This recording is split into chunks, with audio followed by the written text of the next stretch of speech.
red leg. Let's get right to it. Big one. Tuesday night inside Bo Walton Arena. Final score, Arkansas 80, number 1 Auburn 76 in overtime. Before we get to the game and what it means for the Razorbacks and what it means for the Tigers, do you want to take back your Bud Walton slander from Sunday night's podcast? You asked me with a straight face. You said, which place going to be more hype on Tuesday night, Bud Walton or Mackey? And I told you Bud Walton. Just like that, you express skepticism. Yeah, so you're free to walk it back right now for our friends in the natural state if you want to. No, not a shot. Did you see what happened at Mackey too? Did you see what Brad Underwood said after Purdue absolutely walloped Illinois? Well, you can't. I can only hear what people say. I can't see it. Did you see what? I saw it on the graphic. That's why. Well, it actually technically, I guess you could see what somebody said. You could see it. I'm not walking it back. Bud Walton was awesome. Put out that poll. Mackey Arena won 2-1, by the way, against Bud Walton Arena. Mackey Arena is just a better spot. I don't know what to tell you. Arkansas fans, you're phenomenal. That was an incredible environment. But you're not taking something into consideration that we talked about multiple times on the podcast. I saw that Mackey Arena won the poll, but a lot of the anti-Purdue votes would come from Indiana fans in the state of Indiana, and as you know, their internet's out. How's that Arkansas internet working out for you right now? Woo, boy, it's strong.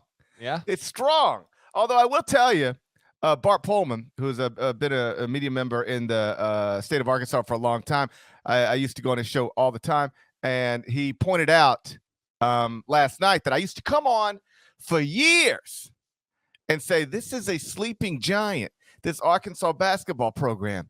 When I was just a little child growing up on the other side of the mighty Mississippi, I can remember Arkansas being one of the biggest and baddest basketball programs in the entire country. And when they got a good team, that is one of the places in the SEC where people truly care and want to care. You just got to find the right guy to get it back to that point. And it appears that guy is Eric Musselman. I'd forgotten I'd said that a million times, but I appreciate Bart pointing it out to the Arkansas fans, because that distracted them from the fact that I did not have them ranked throughout this 8-game winning streak. With, by the way, I don't, if you're looking at entire body of work, you should not have had Arkansas ranked prior to last night. But, you know, when you're doing what they're doing now, 9 straight wins, they've now got multiple quadrant 1 wins, and they've got this massive victory over Auburn. I have moved the Razorbacks into the top 25-1. Speaking of body of work. Woo! Look at Muss. Look at Muss. Obviously, anyone listening can't see this, but go ahead and find that tweet on there. Muss he's shirtless with his arm in a sling. So got off the floor, shirt came off. Just simply incredible. He wound up doing the post game on ESPN2 in the vomitorium. Got clear of that court storm. I was watching like a lot of stuff at once, and I was doing some radio, so I did not see. I think Katie Johnson of Auburn might have gotten caught up a little bit in that court storm. I'm glad it didn't. That seemed like it went off without any kind of incident there, and that's a good thing. But yes, clearly, to circle back to this top of your question, an incredible environment. Bud Walton Arena holding close to 20K. Great to see that.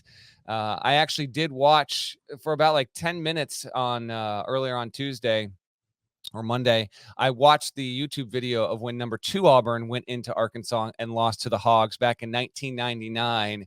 And that was a fun nostalgic trip down memory lane there. Just, the old snout, as you preferred it, by the way, the sloppy hog, not that bitterly angry thing they got going on in the middle of the court these days. The sloppy hog, the slobber hog. But yeah, you can see the box score. You can see the stats here from CBS, courtesy of Ncaa on the stream. And the win obviously puts a little bit of chaos into the SEC standings. Auburn still leads the conference at 10-1. Kentucky is now 9-2, and Arkansas, oh, by the way, sitting there at 8-3. So Razorback fans, in the throes of this morning, I think still have some hope that maybe, just maybe, we can pull off a way to finish atop the league standings. We'll see if they get there. That win against Auburn, by the way, for Arkansas is the only time, similar how to Auburn only has to face Kentucky once, only has to face Arkansas once, will not get the Razorbacks back on the plains there. 9 consecutive wins.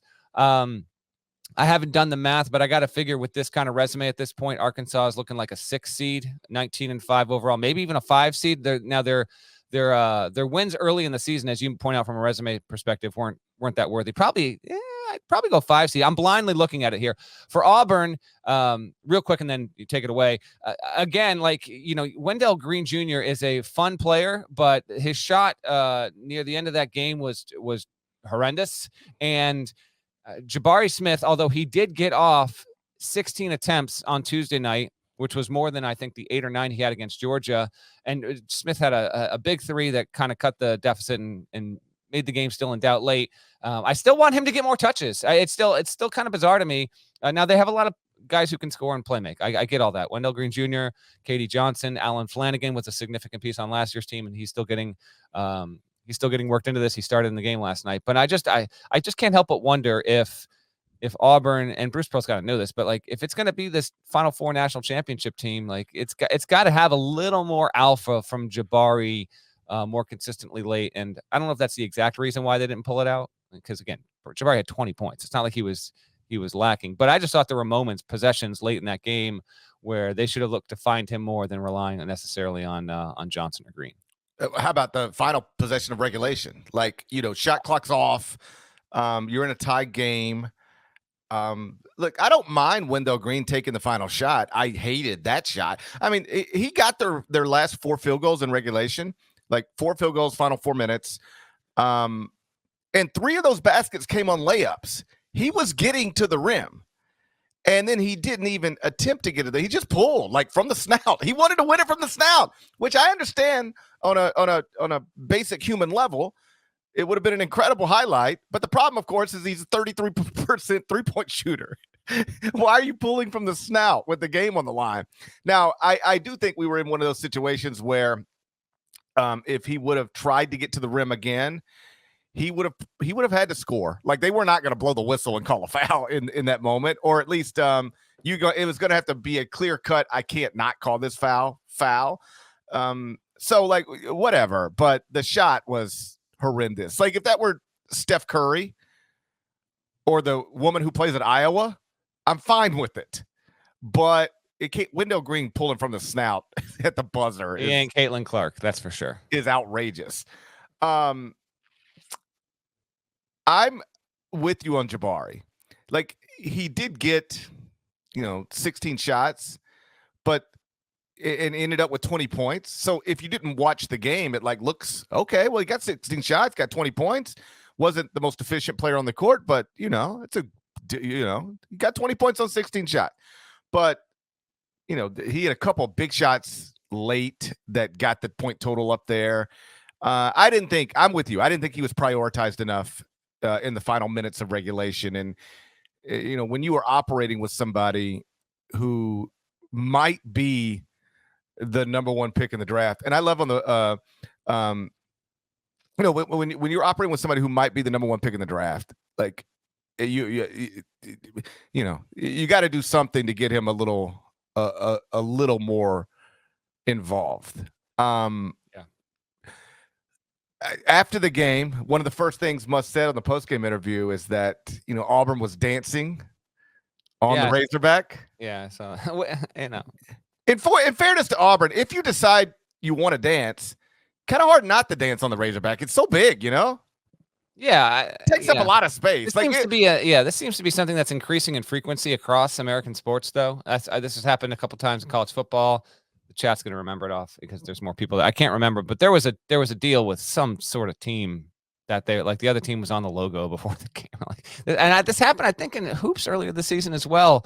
This idea that we're taking great offense to people walking, you're literally stepping over this damn thing for 40 minutes of an entire game. I understand there's a slight difference if maybe you're doing a little bit of celebrating before the competition has begun, but we cannot continue with this. This idea that they were standing on our logo before the game. We had to do something about it. Get over it. Well, get out of here with that. Well, I think that it wasn't just standing because you're warming up. You're gonna put your foot on the Razorback. You can desecrate that logo. If we're talking Hoggy from 99, then we got a problem. But not this one. Come on. So here's the problem. with this taking great offense to people dancing on your logo is that your logo takes up half the court. It's gigantic. Beyond that, you've been to a basketball game and got courtside early. There's music blaring. True.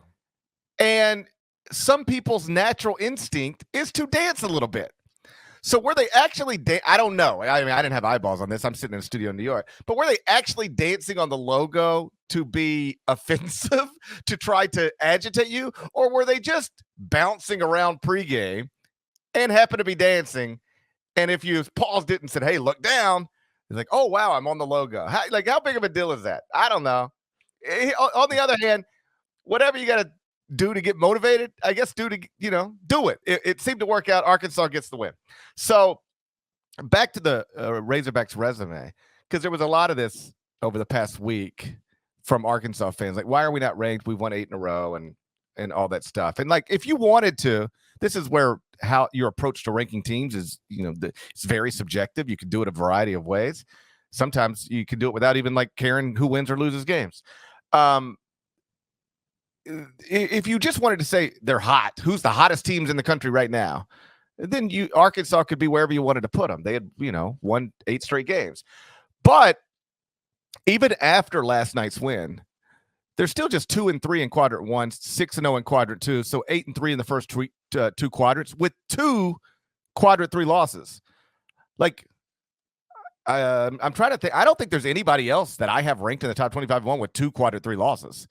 Like, that's an abnormally high number, even at 2, for a team that is, ranked in the top 25, or for my purposes, top 25-1. So before last night, they had 1 quadrant 1 win and 2 quadrant 3 losses. I don't believe there was a single computer, or there certainly weren't many, that would have had them in the quote unquote top 25. So I still don't think it was crazy to not have Arkansas ranked prior to last night's win. But after last night's win, 9 in a row and a win over an Auburn team that had won 19 straight, then obviously I'll get you into the top 25-1. Should be noted, Auburn was without its point guard, Zep Jasper. Yes. He didn't even make the trip to Fayetteville because of a non-COVID illness. And it should also be noted that it's not all bad for Auburn. Like, some perspective does matter. They went into a hostile environment. I mean, Muss said after the game, there won't be a crowd better than this in the next 50 years. It was wild. And they played a good team, and they traded punches, and they had a chance to win the game, obviously. They're still 22-2 overall. They've got an SEC best 10-1 record in league games. That's a great 24-game body of work. They're 12-2 in the first 2 quadrants. Still have 0 losses in regulation. 19-1 in the past 20 games. And yes, I did move Gonzaga to number 1 in the top 25-1 on Wednesday morning, because now these are both 2-loss teams, and the Zags don't have the 12-2 record in the first 2 quadrants that Auburn has. Doesn't have the 7 quadrant 1 wins that Auburn has, but some of that's just league affiliation at this point. They don't have the same opportunities, and they are beating everybody's brains in right now. Like, Gonzaga is a full 6 points better than everybody else in the country when it comes to adjusted efficiency margin, according to KenPom. So I have moved Gonzaga to number 1 in the top 25-1, but Auburn, I moved them down to 2. And if the AP voters on Monday, assuming Auburn wins this weekend and Gonzaga also wins, as it has been doing, you could actually make a case, if you're just ranking on resume, that Auburn still has the best resume in the country. But I think most people are going to move Gonzaga to number 1. That's fine. That's what I did. But you really should not move Auburn any lower than number 2.